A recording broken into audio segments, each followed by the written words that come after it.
Hi, I'm Pat, and I'd like to just go over a little bit about making money doing rehabs.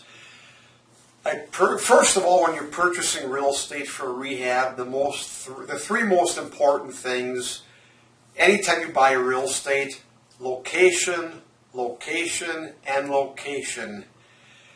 You can buy a perfect piece of property, and if it's in the ghettos or in a bad location, you're going to have a hard time selling it.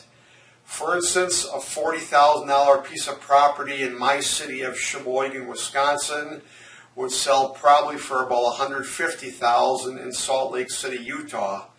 But anyway, we're staying at the locational realm within our own area. So I purchased a property in January the 8th. I think we closed on it. And it was located on North 5th Street in Sheboygan. And the view of the front window was a playground of a school, a grade school. Good location. We did some rehab work on it, and today, May 22nd, by the grace of God, we closed on that property. And I made probably about a $15,000 profit for myself. My partner also made some money. But it was a month, it took about 6 to 7 weeks of hard work. We pretty much had the place looking new after it was finished. A couple of the problems we had selling it, and the biggest problem was it had a very, very ugly basement. And it needed a new furnace, it needed a new roof. So when I buy my next property, the first thing I'm going to do is buy a property with a nice basement. If it's got an ugly basement, I will not buy it. It took me an extra couple months to sell because the basement was so doggone ugly. Nobody wanted it. Was a low basement, old stone walls. But anyway, that held back the sales. Plus, the floor of the house was uneven in certain spots because it was an old house built 150 years ago. When we went into this property, we knew it would take work. I didn't anticipate replacing the furnace, although I got a new furnace for $1,800, which was good. Upstairs, there was no ductwork, so we had to run a trunk upstairs to the second floor, cut the floorboards up, and run some side laterals up to the 3 bedrooms and the bathroom upstairs. So we got heat upstairs, worked out great. Basically, had to do some knocking out doors and windows, and there's an old wooden door upstairs. We knocked that out. We put a window in there. We did a lot of drywall repair and patchwork upstairs. We did a knockdown texture through the whole upstairs.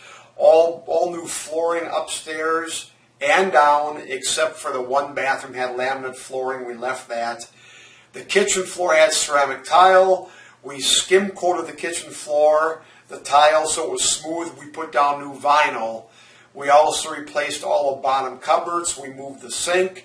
The house turned out pretty well. It had a first floor laundry room, a large kitchen, a small bedroom, a nice sized living room, dining room area, and a full bathroom downstairs.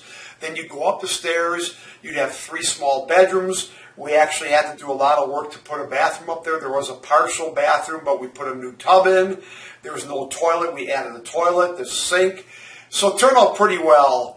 All in all, we made some decent money for the hours we worked. But again, the house right next door sold for about the same price. And the house next door had new insulation blown in the walls, new roof, new furnace, nice basement. And I had no money to buy that one after I bought the first house.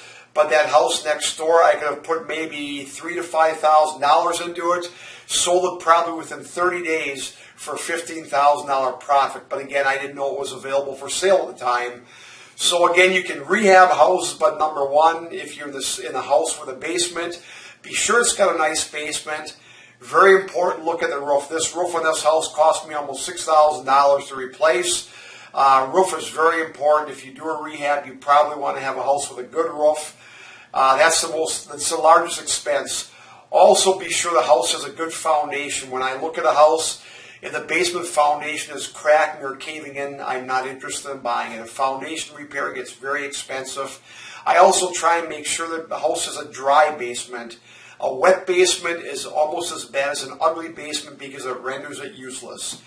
So I hope this gives you a few tips on rehabbing houses. I've learned a little more. Again, my next house will have always a good location, number one.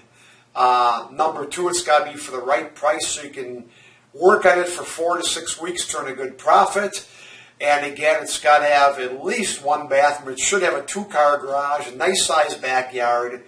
So that's a few things I look for. And of course, you definitely want a good roof on there and at least hopefully a decent furnace. We also replaced the hot water heater. And that was not a real expense. So I put electric in. I knocked out the chimneys, so I would have to have a power vent gas hot water heater. Those cost $700. The electric hot water heater was only about $235.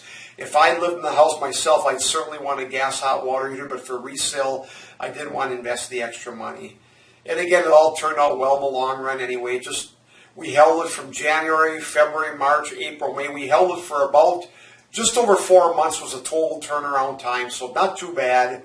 And again, the profit wasn't too bad, but had I bought a more expensive house, I had a good friend who lent me money for the down payment and some seed money to fix this house up.